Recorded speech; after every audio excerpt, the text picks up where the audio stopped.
Napoleon had dominated Europe. He had crushed armies, humbled kings, and defeated some of the greatest generals of his age.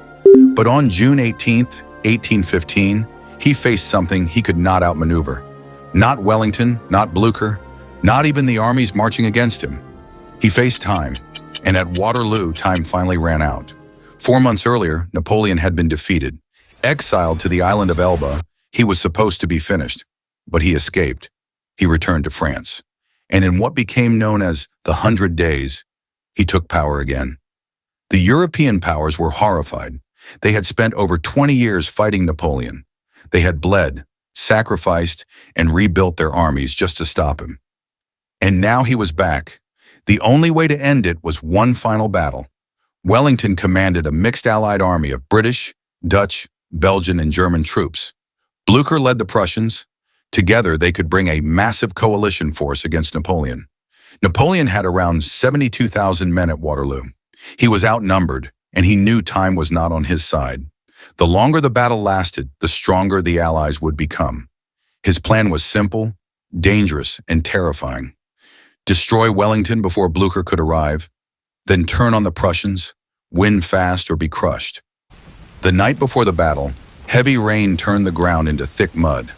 When dawn broke on June 18th, the battlefield was soaked. Wheels sank, horses struggled, cannons could not move properly. Napoleon delayed his attack, hoping the mud would dry. He needed his artillery to be effective. Cannonballs do not bounce well through mud. Cavalry charges lose power in mud. Infantry moves slower in mud, so he waited, hour after hour. But Napoleon was not only gambling against the mud, he was gambling on Marshal Grouchy. Grouchy had been sent with thousands of French troops to keep the Prussians away from Wellington. If he succeeded, Napoleon could finish Wellington alone. If he failed, Napoleon would be trapped between two armies. And while Napoleon waited for the ground to dry, the defeated Prussians were not running away. They were marching back toward him. Napoleon believed he had enough time. He was almost right, but almost was not enough. Around 11:30 in the morning, the battle finally began. The French guns opened fire. Smoke rolled across the field. Cannonballs smashed through formations as Napoleon's army began to press forward. For hours, the French hammered Wellington's position, and for hours, Wellington's army bent but refused to break. Then came Hougoumont. The farmhouse on Wellington's right flank became a battlefield of its own. French troops attacked again and again, trying to force their way through. Doors were smashed, walls were blasted, smoke poured from the buildings, but the defenders refused to give it up. What began as a diversion turned into a brutal struggle that swallowed men, time, and strength. While Hougoumont burned, Napoleon attacked the Allied center. French infantry advanced through smoke and cannon fire. Drums beat. Officers shouted. Lines of men marched forward into chaos. Then Marshal Ney unleashed the cavalry. Thousands of French horsemen surged across the field. Cuirassiers in shining breastplates, lancers with weapons lowered, sabers drawn, horses pounding through the mud. To anyone watching, it looked unstoppable. But Allied infantry formed hollow squares.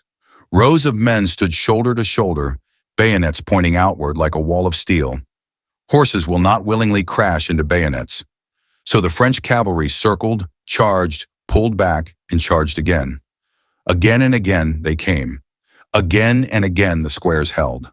But every charge drained the defenders. Every cannon shot shook the line.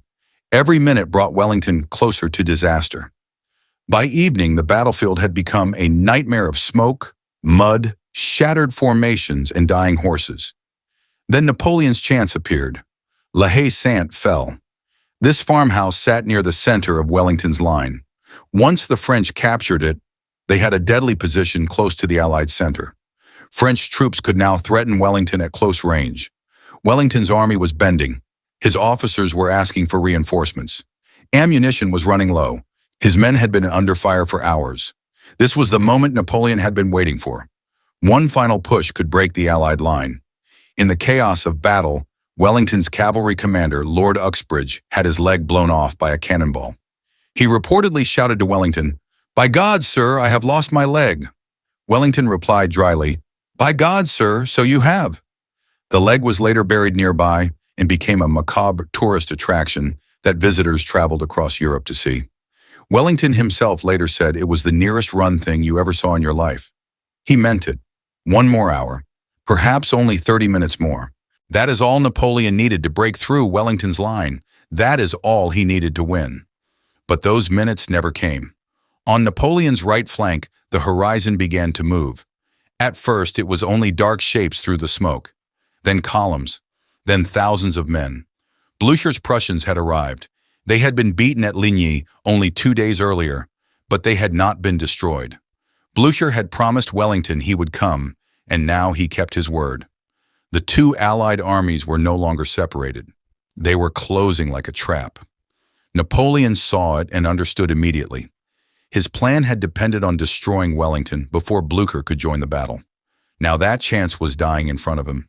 He could not throw everything at Wellington anymore. He had to turn and fight the Prussians too. Men he needed for the final blow had to be pulled away to protect his flank. This was the moment victory slipped through his fingers. But Napoleon still had one final weapon: the Imperial Guard. These were the most feared soldiers in Europe, veterans of Napoleon's greatest campaigns, men whose reputation alone could shake an enemy army. They had marched across Europe. They had stood beside Napoleon through victory and disaster. And now, with his empire hanging by a thread, Napoleon sent them forward. The Guard advanced, across the mud, through the smoke, into musket fire. For a moment, the whole battlefield seemed to hold its breath. If the Guard broke Wellington, Napoleon might still win. If the Guard failed, everything was over. Then the impossible happened. The Imperial Guard stopped. They wavered. Then they broke. The men believed never to retreat were falling back. A cry spread through the French army. The Guard is retreating. And with those words, Napoleon's army began to collapse. Panic moved faster than orders. Soldiers ran. Officers screamed for them to stand. Formations dissolved.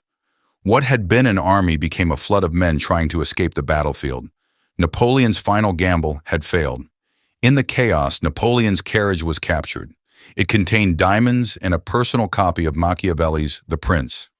A fitting trophy for a man who had mastered power, only to lose everything in a single day. 4 days later, Napoleon abdicated for the second and final time. He would never rule France again. Waterloo ended more than a battle. It ended the Napoleonic dream. It ended more than 20 years of war that had torn Europe apart. And it sent Napoleon into his final exile on St. Helena, far from the continent he once dominated. Wellington said after the victory, "Next to a battle lost, the saddest thing is a battle won." He understood the cost. Napoleon lost nearly 40,000 men, killed, wounded, or captured. The Allies suffered around 22,000 casualties, all in one day. It was not a clean victory. It was a bloodbath that decided Europe's future. But Waterloo was not just bad luck. It was a gamble that failed. Napoleon chose to wait for the mud to dry because he believed his artillery would decide the day. He trusted that Grouchy would keep the Prussians away. He believed Wellington's army would break before the coalition could unite against him. But Wellington refused to collapse. Blücher refused to arrive too late. And Grouchy never stopped the Prussians from reaching the battlefield. Napoleon did not simply lose to mud. He lost to time. He lost to coordination. He lost to the one thing he could not control anymore. The enemy was no longer one army in front of him. It was two armies closing around him. And when time finally ran out at Waterloo, so did the legend of Napoleon. So here is the question. Could Napoleon have won if the Prussians had arrived just 1 hour later?